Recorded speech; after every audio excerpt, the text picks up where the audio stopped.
Thursday night, getting back to zero.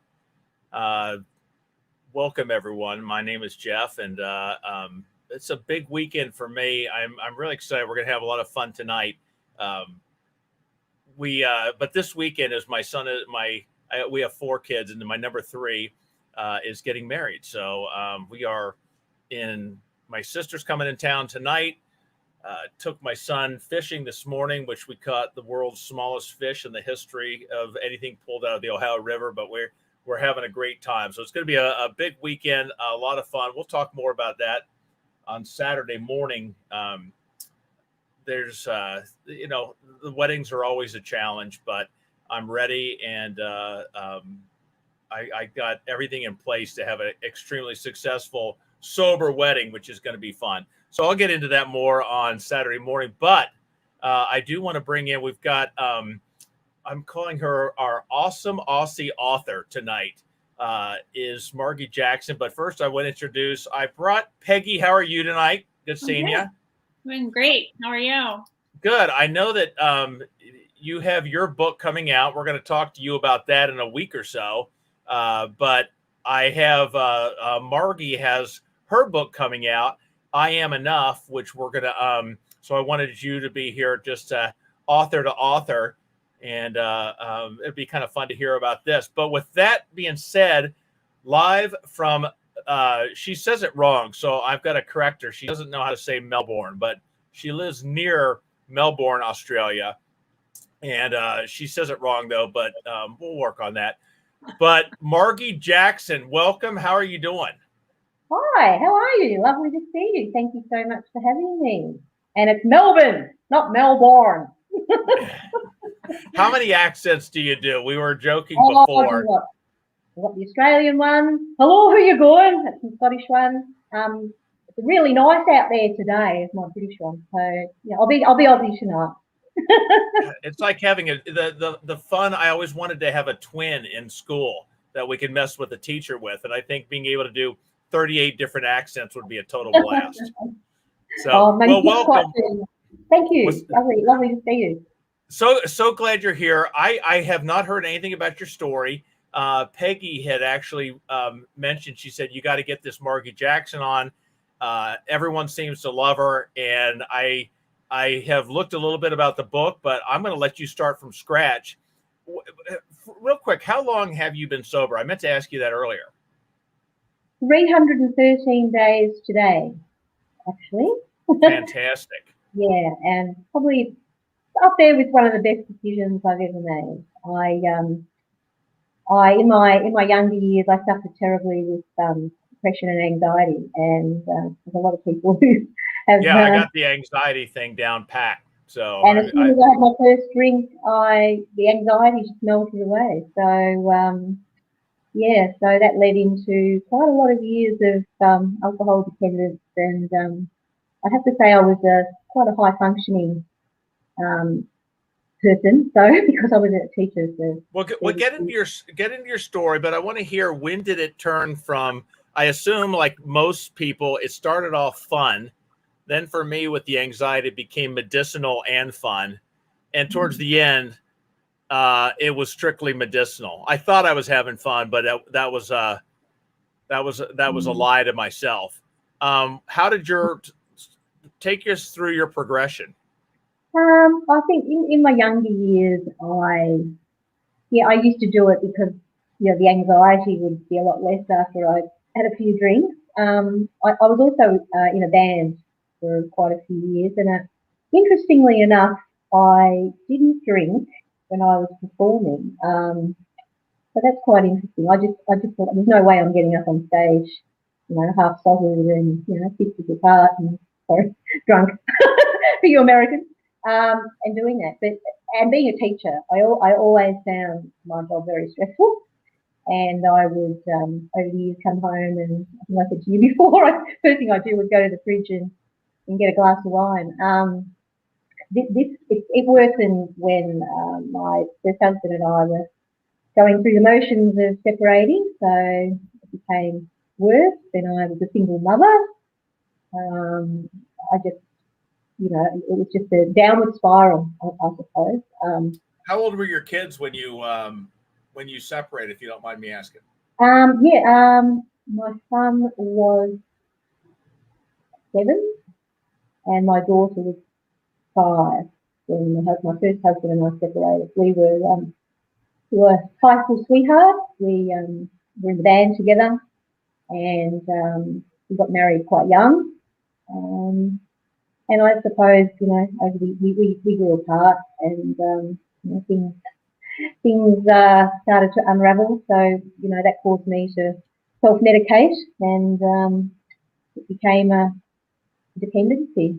I covered it really well, though. I was really, I think I was really ashamed and embarrassed. I thought, gee, that's just the stigma of it. It was awful. I remember my daughter saying to me when she was 8, "Oh, do most mummies drink lots like you?" And up until that point, I think I'd been kidding myself that I could do this stuff. I can not drink if I don't want to. But I didn't realise at the time that wasn't the case. It definitely got worse and worse and worse. So, along with a few other things that had happened in my life as well. So what made things? What was the things that made it worse? Was it were you having issues with the kids? Were they aware of what was going on with mom? Were they? I think so. It's sort of something that I think gets swept under the carpet. There were quite a few times where I'd be at family functions or and just get absolutely smashed, and it was never really brought out into the open. And I think one of the reasons that I've gone ahead and published the book, because I have really struggled with being such a raw and honest story. But I think if it's going to help somebody to and overcome the stigma, it's really important, I think, to share our stories. I think it's been buried for too long. And I live in quite a conservative rural place in Australia, and for a while I went to AA, and I every time I go, I just think, oh, everyone's going to know I'm here. They know my car's parked outside. That stigma, and I think in my head, I believe in writing the book. What I'm trying to do is to lessen the stigma. We need to have these conversations, and it doesn't. It's just a really important thing to do. Do you remember the moment or the day that you said, "That's it. I'm going to go. I'm going to do something about this"? Was there an event or? Yes, I I was engaged to be married, and my fiance at the time, he was very insistent on, you're an alcoholic, you have to do something about it, and I tried. I went to AA, I went to the local rehabilitation. It's called RAD, Western District Rehabilitation Centre. Weekly I would meet with the drug and alcohol nurse at the Waterloo-based hospital. I did a lot of things, but in my head, I hadn't made the decision. And I think it's really important. It's like anything, giving up smoking or losing weight, whatever. And unless you really want it, it's not going to happen. No one can say to you, you're going to give up drinking because I said so. And so it wasn't until I was back here on my own, and I was sitting in the lounge room, and I thought to myself, I wonder what would happen if I didn't drink tonight. I wonder if the roof would fall in, or the sun will probably rise tomorrow. Well, let's give it a try. Let's just see what. Well, I really didn't think I could go without drinking. I just did not think I could have one day without drinking. So I thought, we'll give it a try. And my daughter was coming to dinner that night, and I hadn't drank in front of her for a long time. She didn't like it. I knew she didn't like it, so I've been hiding it for a long time. And so that made it easier. She came for dinner, that made it easier. And then I had a cup of tea and thought, oh, this is weird. And I went to bed and sat there and read my book. And it was so strange to be in bed and not pass out, to actually go to sleep and not pass out. The next day I thought, all right, keep going. And I started reading about the 30-day alcohol experiment. I thought, give it a go. see if you can do it. See if you can go for 30 days without drinking alcohol. So I started and journaled every day, and you can do it. You can do it. And as it went along, I found that I was feeling better. I was sleeping better. I started feeling better about myself. My anxiety reduced. I wasn't waking up at 3 in the morning thinking, who have I texted last night? What happened? Where's my phone? And that awful anxiety. Oh yeah. No, it was a killer. So I got to the 30 days and thought, I'm going to keep going. I've never felt this. I haven't felt this clear and this present in my own life for a long time. I'm going to keep going. And that I'm going to keep harping on the kids, because there's a lot of people that watch that have kids. Did you tell them you were doing this, or did they come up and say, and I want to say mum, not mom, but mom, why are you smiling suddenly? Or did they even know? Were they aware of it? I told them. I mean, I've got a really good relationship with both my kids. They're grown up now, my children now, and they don't live with me. But I think so. We've got a very open relationship. We sat down and I said, look, I'm probably way overdue. Should have done it a long, long time ago. But one thing is they've always been incredibly supportive. We've got a wonderful relationship. I'm very lucky, and my kids, loves of my life. They were rapt. They thought, wow. I think at the beginning they thought, I don't know about this. Can she do it? I mean, maybe they didn't say that to me. It's nothing they said aloud. But I think there would have been an element of, gosh, that's big. For mum to do that. That's a huge decision. But they stuck by me. They, like when I have my celebratory days, 100 days, 200 days, they're very excited. Oh, day 300, good on your mum. They're right behind me, and that's fantastic. You've got to have that support. Lots of people start out not telling anyone. And again, I think that my connection with you is around that telling, being open about it is so important.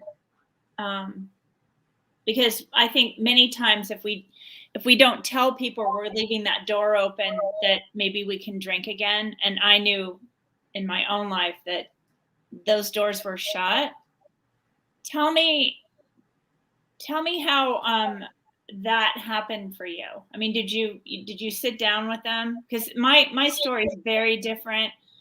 And my story is, Mom, you need to do something about your drinking, or you're not going to have a relationship with me. But yours seemed to be different. Can you talk a little bit more about that? Yeah, it's interesting. I think because I was a single mum for a long time, my kids, we were kind of very close little unit, and I think they protected me because I know my own mum used to say she knew things weren't great.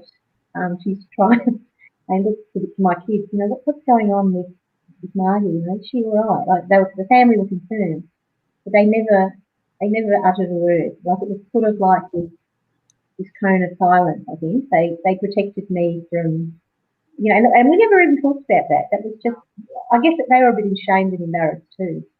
Was it different? Was it different for your daughter than your son? Because for me, my daughter was most worried, and my son was like, just don't drink around my sister. That was his solution, right? Yeah. I think probably my daughter was more worried, and my son he moved up to Melbourne when he was about 18. So he's a lot of musicians in our family, and he sort of recording contract and went up to Melbourne when he was about 18. So he wasn't living with me during that time, and that was a really difficult time in my life. I had remarried, and the person I had remarried was quite a very obnoxious drunk.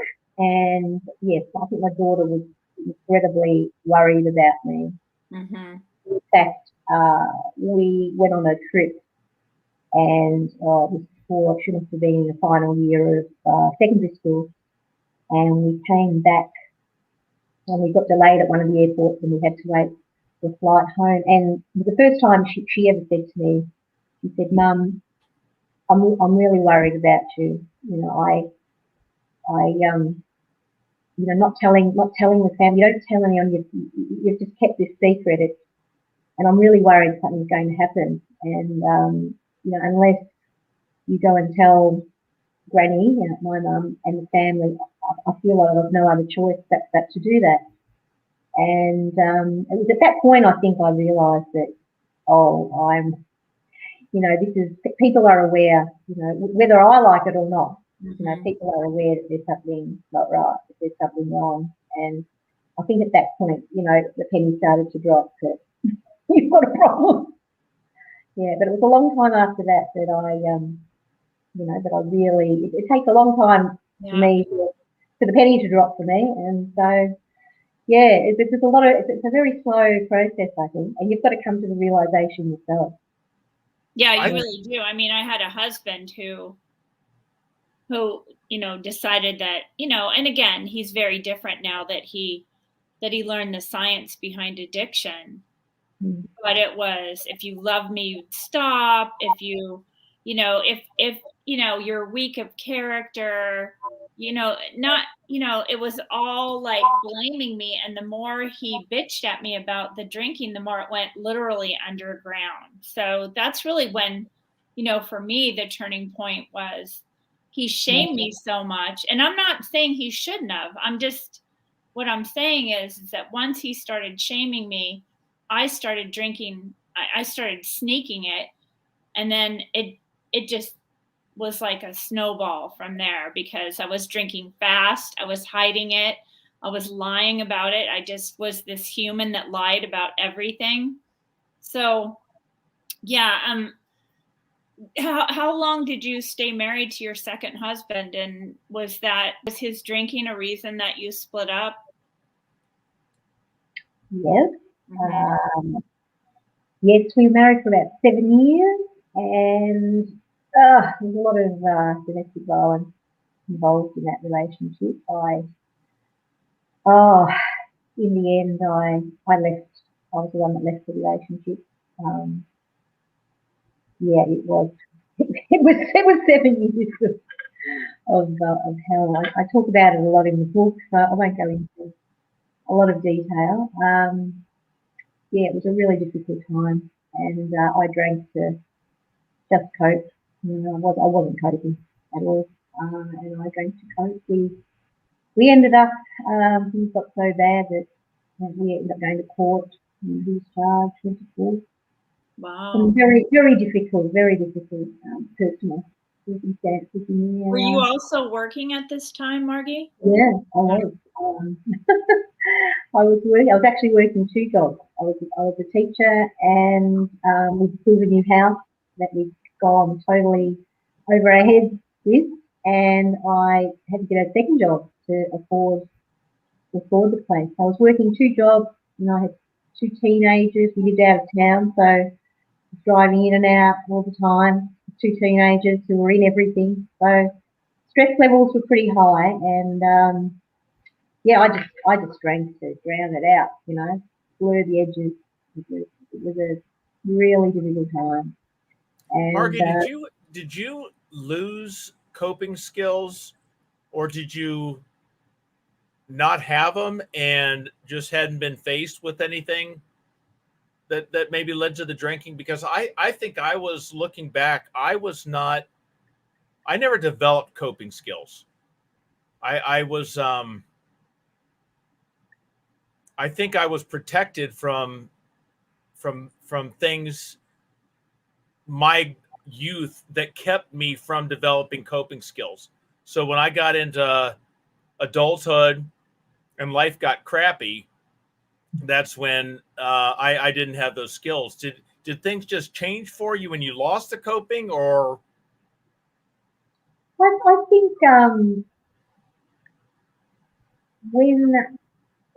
well, actually, in my first drinking experience, something quite traumatic occurred, and I won't go into the details of it. If you want to read the book, it's all in the book.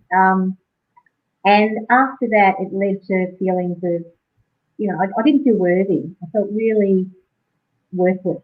And, who would want to listen to me? And, and in playing, when I was playing in the band, I was the only girl, I was a teenager, I was the only girl playing in the band, and I just thought, anything I've got to say is not worthwhile. I haven't got much of a voice. No one will listen to me. And so that was in my head, this feeling of unworthiness. And I think the drinking also helped with that. It helped me to, fake confidence. It was, I don't know, but I don't know, coming from a Scottish family, my dad passed away a couple of years ago, but he was a very, very strong, like don't be a whinger, you've got to be really strong and cope with things. And so I had that as well. I sort of had both. I had, come on, you've got to, I really pushed myself. Sometimes when I look back, I think, and I didn't ask for help. I think that's, if I go back and do it again, I used to think it showed weakness. Don't show any weakness. You can cope with this. You can cope with this. And I used to tell myself that all the time. But really, when I look back, there were times where nobody could cope with that kind of pressure or with those circumstances. And I didn't ever ask for help.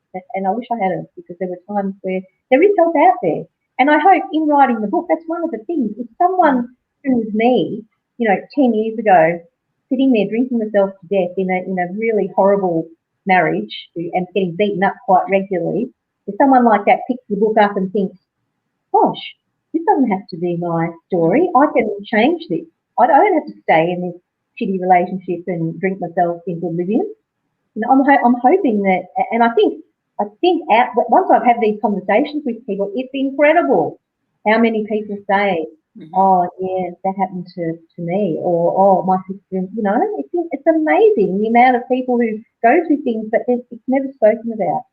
And so I think, for once I found my voice and I'm using it, which I've also struggled with because, being such a personal, raw story, it's very difficult, to come out and, and own it and be that honest.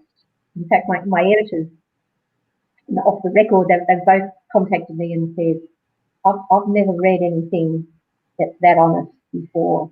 You're incredibly brave, very brave to do that. And as I told you before, I've just done an interview with my local paper, which I thought it might be in the paper today, probably the weekend paper, maybe tomorrow.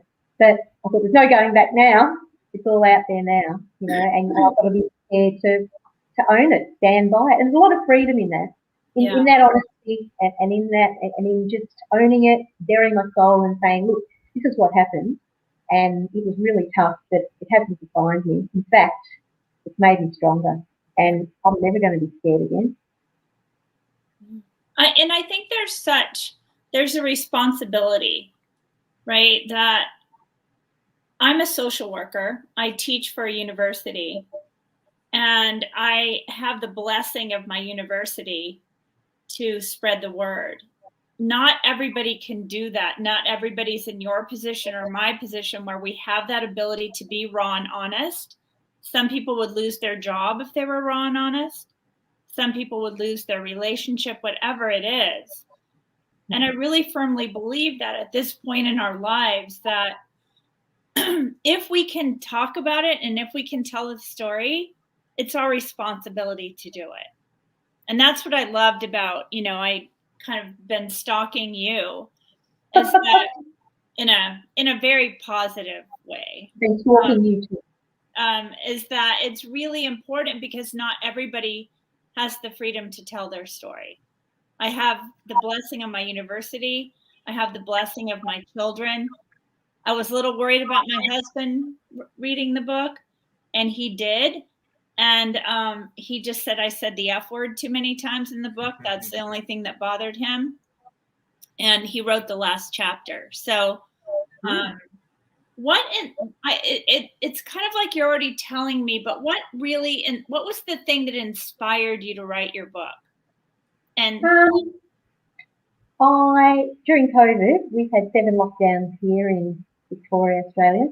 During COVID, one day I was dusting the lounge room bookshelf, and I found my old diary going back to, I've always written diaries, always written letters. I found my old diaries, got them out, sat down in the lounge room and started reading them and thought, wow, this is incredible stuff. What a basis for a book this would be. You know, it's almost, you know, they say truth is stranger than fiction. Well, you know, there's a hell of a lot there. That'd be an awesome basis for a book. So once I had that little seed of an idea in my head, I sat down and I started writing, and it just poured out of me. It was sort of, sometimes it was like my hand was moving and I was watching my hand moving.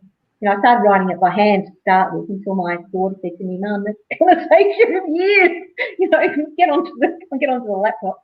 So I did. Talk about old fashioned.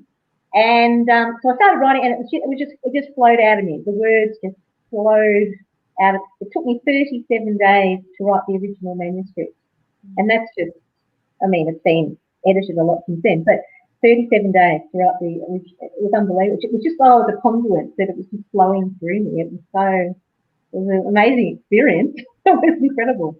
No, I felt that way too.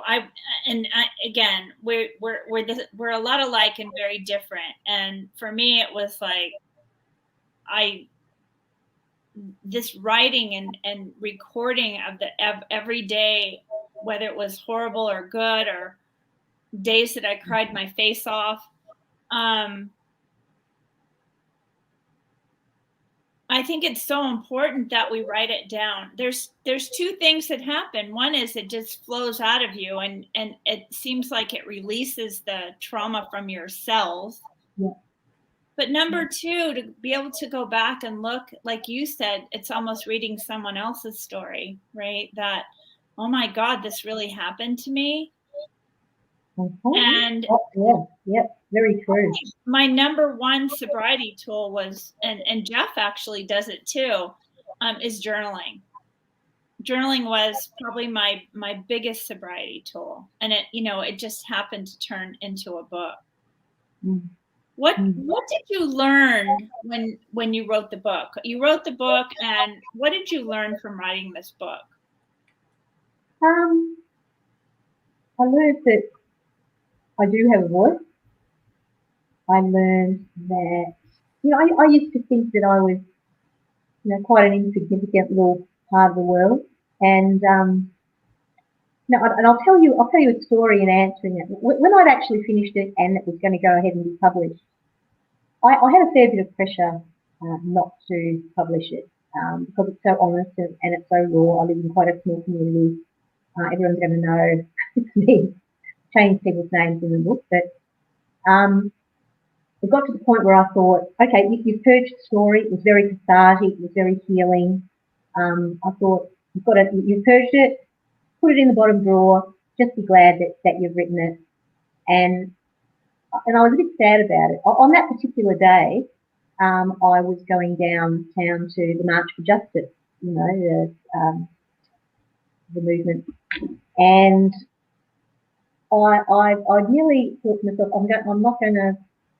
I was really at war with myself about what I was going to do. So I looked up, and my father passed away, and my grandparents, and I looked up from where I am right now, and I said, righto, if you want me to go ahead and publish this book, give me some sort of sign. And I was going to the March for Justice protest downtown, and Warrnambool, where I live, is not a place where people, it's a very conservative rural town. People don't protest much here. And I've lived here all my life, and I've never seen really a big protest ever. So I drove downtown, was on the Civic Green. I was coming into town thinking, where can I get a park? There was one bloody park anywhere. So I ended up going back a couple of blocks, parking on a nature strip, and then I walked down to the Civic Green. When I got there, I looked up and there were people with banners with enough, use your voice. I'm standing there, I believe her. I looked up and I was, okay, I get it. I'm going to do it. There's my sign. Wow. What a So, beautiful yeah. story. Honestly, I've written about that in the book too, but it was pretty incredible. I was given my sign from the universe pretty clearly. Oh, that's so beautiful. I love that. I'm glad I asked that question because that is just really cool. There was also a lady actually there that day, and she got up to speak, and she looked terrified. She was about my age. She looked terrified, and my friend who organised the protest was holding her hand, and she got up to speak to everybody, and she explained that she'd been sexually assaulted 3 times by the time she was 12, and she'd been brave enough to take the perpetrators to court, only for them to be given a slap on the wrist. And she was, the anguish and pain in her voice, you know, she was crying, and I was just standing there thinking, you're the bravest person I've ever seen in my life. You know, and I thought, if you can do it, so can I. Mm-hmm. So what happened was last weekend, she was an article in our local paper about her, and online I put, you know, you're the person that really inspired me to be brave too, and to stand up and tell my story. And so thank you very much for doing that. And that's when, so she was the catalyst, you know, for me to finish my story. And then the journalist rang me because she saw my comments online. You know, I suppose journalists these days look online for story leads, and you know, she rang me and she said, "Oh, I just saw your comment," and it got a lot of likes. Like it got a lot of people talking. And she said, "Could I come and interview you?" And I said, well, "Okay, sure." So that's how that happened. So from one tiny, you know, let's sort of start something else into something else. I went ahead and with the publishing of my book. You know, it's really incredible how powerful it is when people start to share their stories. Just what you were talking about before, Peggy. That, you know, we can all sit there and, you know, nothing changes if nothing changes. You know, people need to step up and say, no, you know, I need to say this. I need to say it out loud. It's healing. And, you know, I just feel so much more empowered since I decided to, you know, be honest, tell the truth. You know, I am one of those people, Margy, that I thought I was alone. And I'm one that benefited from someone else's story that made me say, you know what? Wow, someone else is, I'm not the only one that feels that way. I'm not the only one that reacts that way. I'm not the only one, you know, that does what I do. And people, there are a lot of people, and I guarantee with the domestic abuse, I mean, what a unbelievably horrible situation. But there are so many people that think they're alone. You know, that no one understands. Well, mine is different, and that's the beauty of what you're doing. Peggy's book, you know, the people that share, and I'm not saying everyone should, but it really, I know it helps the person that's sharing. But there's so many people right now that feel like they're alone. They're the only one going through it, and that's why what you're doing is incredible. Just like you running into that gal that, you know, inspired you, and it's the best gift we can give. Oh, don't get me wrong. The naysayers have come out in force. Like I've had people say to me, I can understand why you wrote it, but I've got no idea why you're going to publish it. That's you sure about that? You know, like, and you know, my publishing team has been fantastic, really fantastic, and they've said to me, you know, like a lot of, and I found this too. I don't know about you guys, but you know, since I've stopped drinking, you know, a lot of people like it when you're in your little box. You know, a lot of people, you know, they've pegged you as, oh, Margy, yeah, look, she drinks a bit, you know. Better not ring her after 7. She'll probably be pissed by then. She's not very reliable. You know, I wouldn't get her to do that. So that in their head, that's what they think of you. So when you've changed and you've moved into this new version of yourself, you know, I think a lot of people really struggle with you coming out of your the little box that they've pigeonholed you into, and that's really been something really interesting. Yeah, a couple of weeks ago, I went to, and I've been really careful what situations I've put myself in. But I have got some new friends now since I've been sober. Mhm. I got invited to a party, a champagne birthday lady soiree a couple of weeks ago. It was quite lovely. And as soon as I got there and walked in the door, someone handed me a flute of champagne, really lovely, crystal champagne flute. And I said, oh, look, I'm sorry, I don't drink. And the lady who gave it to me said, oh, come on, one won't hurt, you got to toast the birthday, girl. I said, I'm really sorry. I don't drink alcohol. And she looked a bit, she went off and she got me a tumbler of lemonade. And I'm standing there with my tumbler of lemonade. And the party went on and everyone's chatting. And, we sat down. A lady sat next to me and she said, look, I hope it's not rude, but can I ask you, why you don't drink? And I said, yeah, sure. I said, I had an alcohol dependency problem and, I've been working really hard to become alcohol free. And I think that's incredible. I said, well done. I said, yeah. And the lady who was having the birthday came over, she's a new friend, and she said, we're just so proud of Margy, like she's really been through the ringer and, she's just one of the bravest people I've ever met. And I looked up, I haven't known this person for very long, and I looked up and thought, oh, I love you. That's a lovely thing to say. And so it's really surprising, the reactions that you get. Really surprising. Yeah. So I have lots of few friends, people that the only thing we had in common was that we drank a lot. Haven't seen them for quite a long time, but that's all right. It's all part of the journey. Yeah, and again, COVID has been a curse, but also such a blessing. I mean, that's how I found out about you. That's how I've been, social media is how I've been able to spread my word, all over the place. And it's how you met me. It's how you met me. Well, like I said, some of it was a curse. Thank you.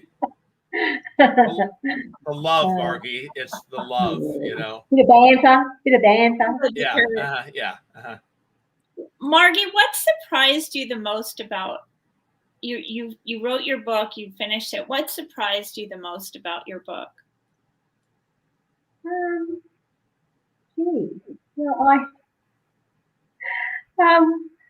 have I have to say, you have a beautiful smile. Every time you smile, it's just super catching. So I notice I do weird things with my eyes as well. Love it. Lucky I was never on TV.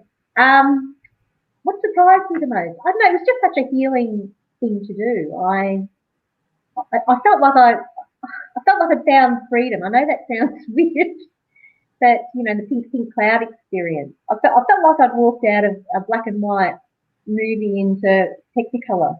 It was just such a great feeling to be present. I remember sitting on Christmas Eve. My family, as I said, is a musical.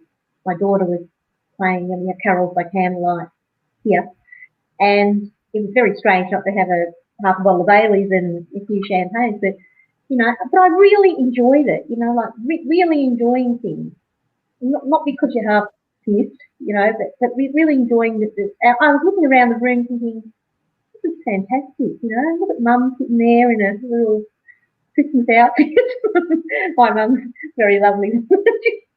She's gorgeous. I had a real I'm appreciating things more. I think I'll appreciate even really tiny little things like, well, now that lockdown's over, going out for a cup of coffee the other day with my friend I'm just more appreciative. I think I'm a nice person.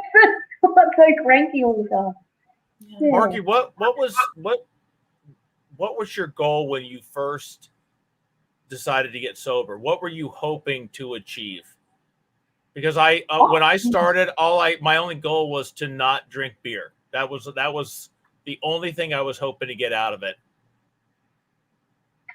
I really honestly didn't think I could. Seriously, I drank to Australia for 30 plus years. I thought and I loved wine. It's lovely. I don't know. I thought let's see if you can do the 30 days. Let's see if you can do that. And I've got to be honest, the first week was shocking. I trained to be a Zumba instructor when I finished my teaching. I retired, and I did a practice class in the lounge room, and oh boy, I was feeling very strange, and I threw up, and I had headaches, I had shakes, I was, so I thought, I think you better go and see your GP. Poor woman, she's marvellous, she is. I called her my long-suffering GP in the book, and I told her, and she laughed. And when I told her, she was just like, she nearly fell off the chair. She said, "You gotta stop it." I said, "Stop." On day 3 or 4, whatever it was. I said, "Wow, why?" And I said, "I think, I could feel before that there was something going on inside. There was some sort of little flickering, little flame in me saying, there's more to life than this. Unless you want to drink yourself to death, and this is all happening internally." Mm-hmm. And I think it just all came one day came to the surface, and I thought, do it, try, see if you can do it. But you've got to really want it. You can't just be wishy-washy about it. When you said you have to really want it, there's a lot of people, including myself, that really want it, but they also really don't want to quit drinking. It's a double. It's almost, do I want to quit more than I want to keep drinking? And that's a tough, because there are moments, in the morning, oh, I want to quit drinking much more than I want to keep. Well, by 4 o'clock in the afternoon, that shifted. And now it's like, well, I want to quit drinking tomorrow more than I want to keep drinking. But right now, it's a tug of war. It wasn't just an on-off switch. It was a battle with me. Cognitive dissonance. Yes, you've got to get your head. Well, you can imagine the cognitive dissonance of teaching social workers how to work with families with addiction. And I'd stop at the liquor store and buy my bottle of wine on the way home.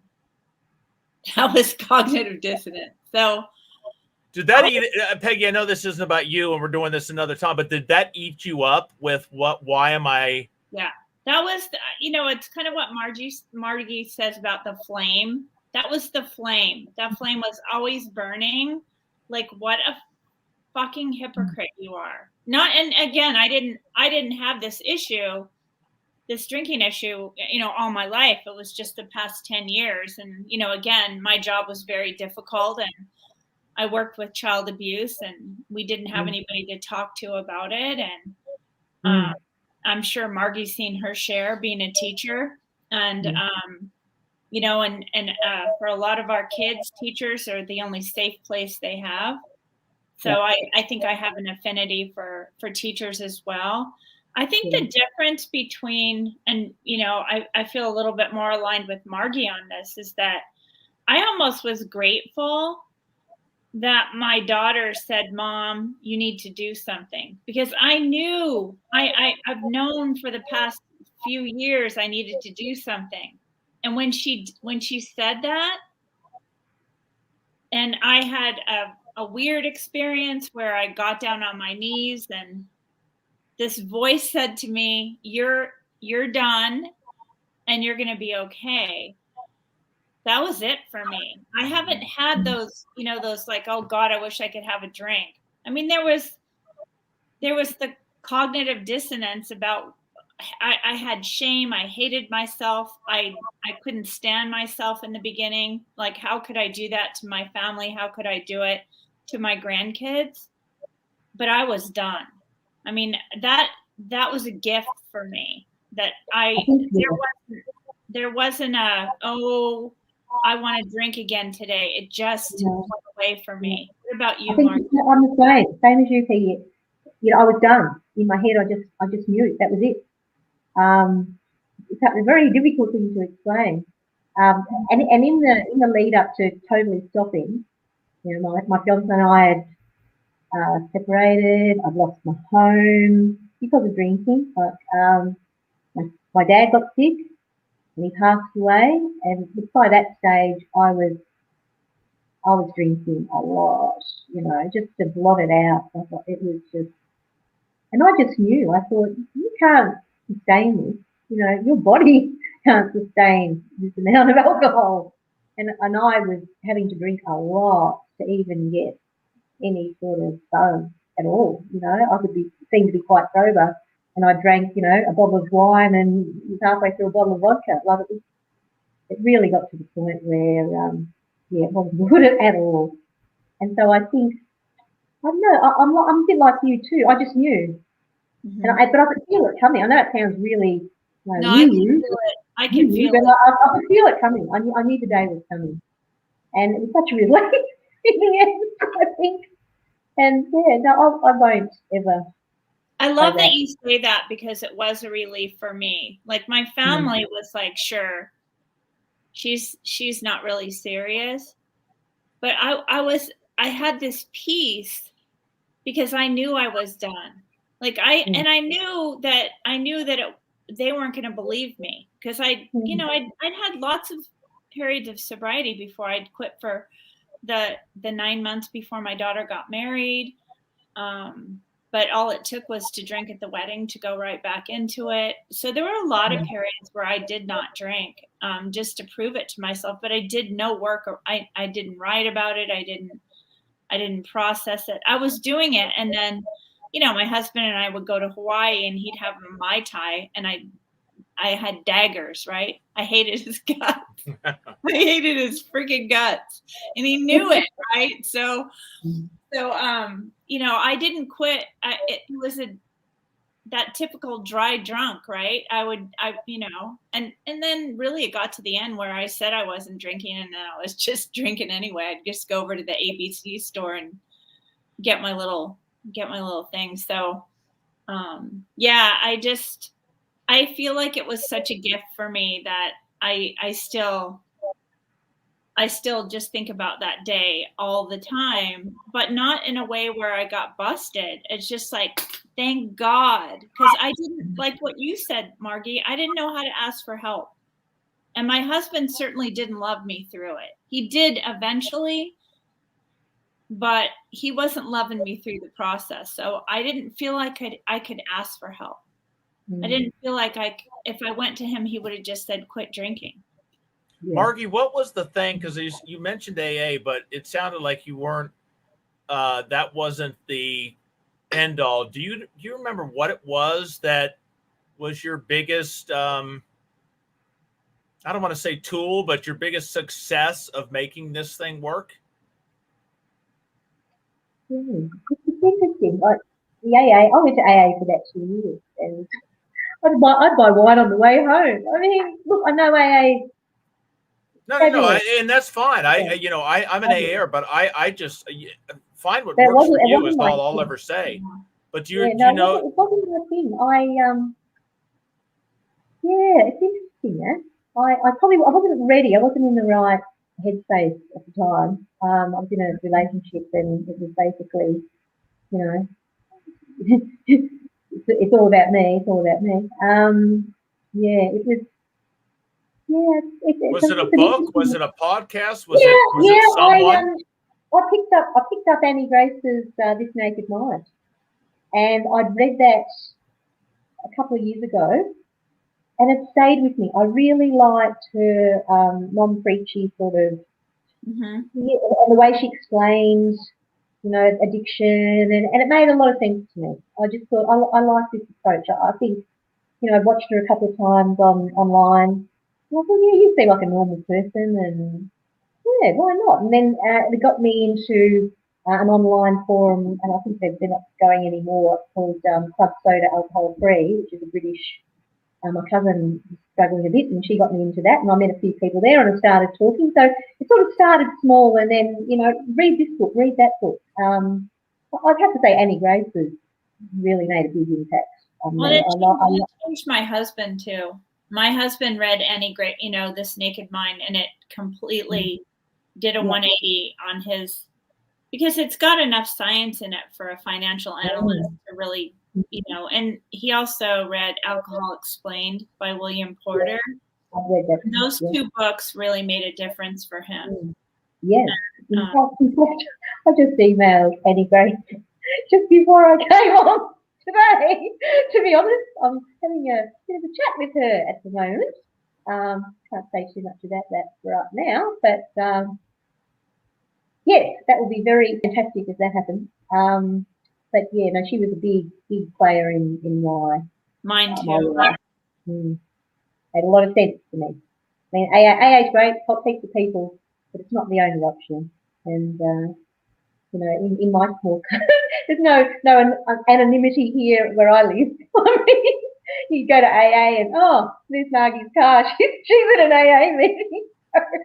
Well, you know what? Then I have to a little lighthearted thing, but I have to ask you this: if it's a small town, how did you rotate where you bought your wine? How did you do this without giving it away? Yeah, well, I did.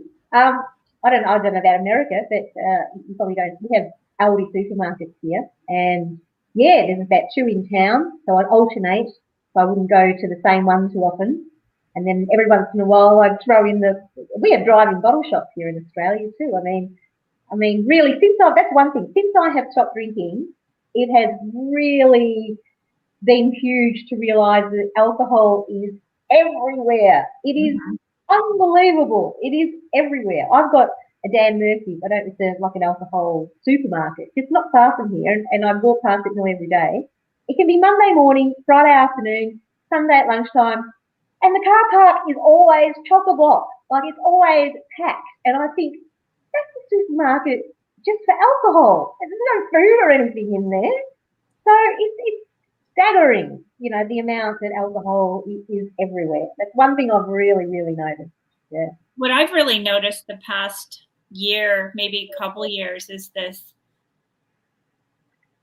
hard seltzer. I even have people say, I don't drink anymore, but I do have a hard seltzer every once in a while. What is it? I've seen that online. I don't know what it is.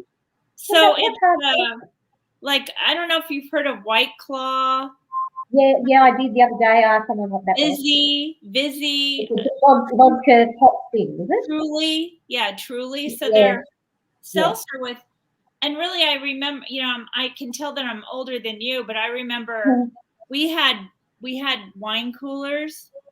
Yeah, these are kind of like fancy wine coolers, right? Yeah, and really going after our next generation of drinkers. They're getting, like, every single company now has a hard seltzer. They have hard seltzer sections in the grocery store, and it's like drinking pop, right?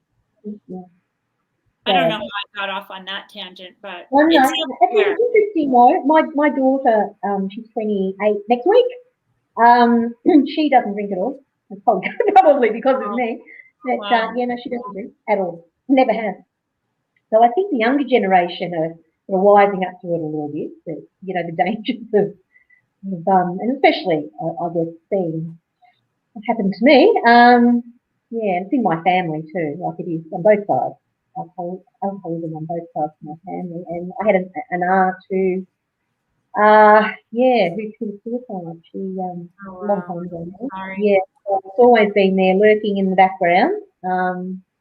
It's for people though who don't understand addiction. I mean, and you would both know this. You know, where do you start to try and explain it? I think I used to say to the family, look, I'm not doing it to piss you off. It's not something I'm doing to try and annoy you. I don't have the control. Like, once I start, I can't stop. Once I start, I've just got to keep going. How did you pick your book title, and what does it mean to you? Well, I guess, you know, I've had a lot of self-worth issues in my life, and I you know, just feeling not worthy, and I don't know, throughout the journey of right up from everything that's ever happened to me, right up until now, I think, and in writing the book, it made me realise that you are worthy. You know, what you have to say is just as valuable as anyone else, and you know, stand up for yourself a little bit. I was always, like you said, you know, asking for help, and you know, thinking what I had to say wasn't very important. I think living alone, and probably through COVID, you know, I've done that by myself.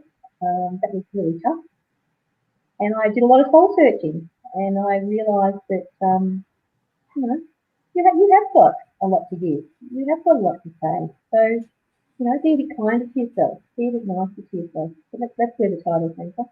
I love that. How can I get a book? How can I pre-order? It is the very final manuscript came to me yesterday. And if you want to pre-order, you can go to my website, which is scrolling along there, www.margyjackson.com. And if you sign up to my mailing list on the website, I'll let you know. I am on your mailing list. Oh, you are too. I saw that. Thank you. I saw that the other day. Thank you very much. I'm honoured. And I'll be able to let people know when the book will be released. We're really hoping by the end of the year it'll be released. So, yeah, exciting stuff. I'm excited for you.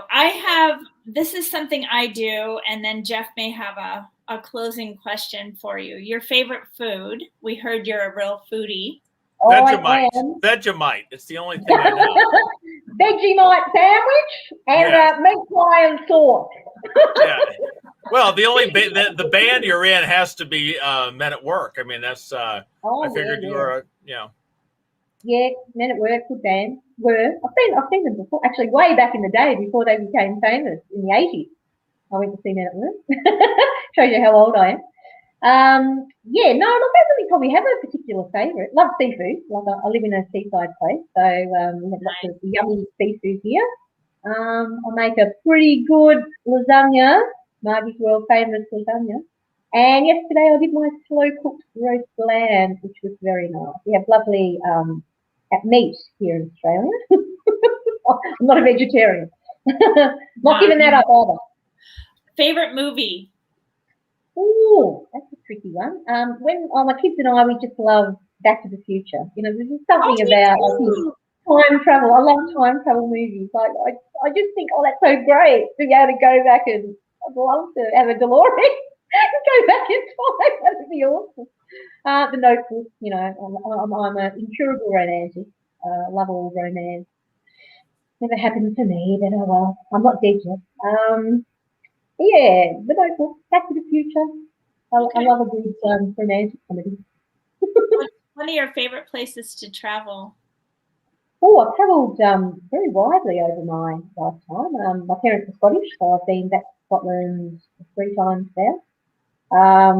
I planned my retirement trip. I was going to go to all the places last year that I'd always wanted to go. Prague. I was going to the Greek islands. I was going to Paris and spending a week staying on the Champs-Élysées. All paid for in advance, ready to go, and then COVID. No one would insure me against COVID. I lost a lot of money.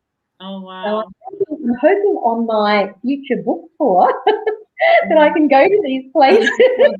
That's so good. What a great reason to write a book. Yeah. Who would play you if your book, If I Am Enough, became a series or a movie? What actress would you want to play you? Well, that's interesting. There's an Australian actress who she's brilliant, and I saw her the other day in Nicole Kidman's new series. What's that called? Nine Perfect Strangers, I think it's called. Her name's Asha Keddy. I think Asha would be a good choice to play me in the mini series. That would be very strange, wouldn't it? Actually, it's going to be weird for me. So many people knowing so many things about your life. Like, was that when you backpacked around Europe in 1988? And I'll be going, yeah, it was. All these strangers knowing all this about my life. Pretty crazy. That's great. Oh, I can't wait to read your book. You are just a delight. I read yours either. Mr. Jeff.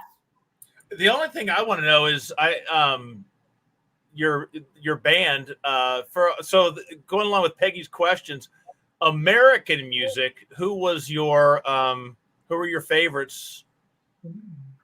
And I'm going to just say growing up, because I don't, I'm talking when music was music, of course. Has to be the Eagles, I think, when I was growing up. Loved the Eagles and saw them in concert. Me too. And Fleetwood Mac, of course. In the band that I was in, we used to do Rhiannon and have to play it about 3 times. So Stevie Nicks was right up there with my all-time idols. Linda Ronstadt is another one. And I actually thought when I finished the book, I mentioned them in the book, I thought I actually might even try send them a copy. They're real people. They really live, and I say that you're my idol, and that would be super if they ever said, "Oh, thanks for that. Thanks for the mention." So yeah, sleep with Max. Stevie Nicks would have had a crush on me if she had known who I was, but we probably would have been an item if she had just been. Oh, I was in love with her. So you were a lead singer, I take it? Yeah, I was. Yeah, yep. Band in my misspent youth, and got a new band together about 3 or 4 years ago, and then of course we had COVID, so we've all had to stop for a while. But let's hope that when this shit show's over, we can. So was there a day when your hair was maybe a little? Oh yeah, back in the 80s, Yeah. The big earring. Actually, I've got a few photos in the book too. They let me use 10 images, but trying to select 10 images from your life is really hard. A couple from the 80s. Actually, there's a photo in there from my first night performing. Before I spent all day getting ready, and as you did back then, face pack and so that was back in 1977. Photo of me. The photo of me playing the guitar on the front lawn one day. Yeah, big hair. Well, yeah, that makes me, like I can relate to you a lot, but when it comes to singing, I just feel so inferior. Like I said, I could change the migration pattern of geese by I love that. I mean, people beg me not to sing, let me tell you. All right. My voice peels paint, so yeah, it's the same thing. It's just pathetic. And Margy, this was a couple months ago, Elton John tune. I don't know if it was alive, and I was cranking it. And I was nailing it. It was by myself, and the stereo kicked out. So now, and of course, I kept singing. The sound of my own voice, I almost pulled over and threw up. It was so bad. I mean, no one else heard it. It was just me, and I thought, my God, that's just. Poor Elton the last time he was here. Oh God, and I would love. Yeah. And yesterday I'm driving along, and there's a song on the radio. I don't know if you've heard it in America. It's sort of like a mashup of like 3 or 4 different Elton songs. Elton is singing one part of it, and I looked at my friend who was driving down the street. I said, "What's going on here?" It was It's No Sacrifice mashed with I don't know, a couple of other songs. I Want to Kiss the Bride and I haven't heard it. Yeah, well, you might. It's weird, but good on him. Yeah. Well, thank you so much. We've got your stuff on the bottom, but margyjackson.com. Good luck with it. I will get on. I think it'd be fantastic. It sounds like a great read. Really looking forward to seeing it, and it'll have to come back on maybe closer to the release. Yeah. And we can get a little, maybe even have you read a little bit to us or something. That would be kind of fun. So we'll see. Oh, that would be great. Lovely to meet you guys. Thank you so much for having me, Jeff. I'm really excited. I'm a bit starstruck meeting both of you.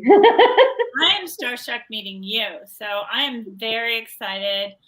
I just think the future for being sober is very exciting.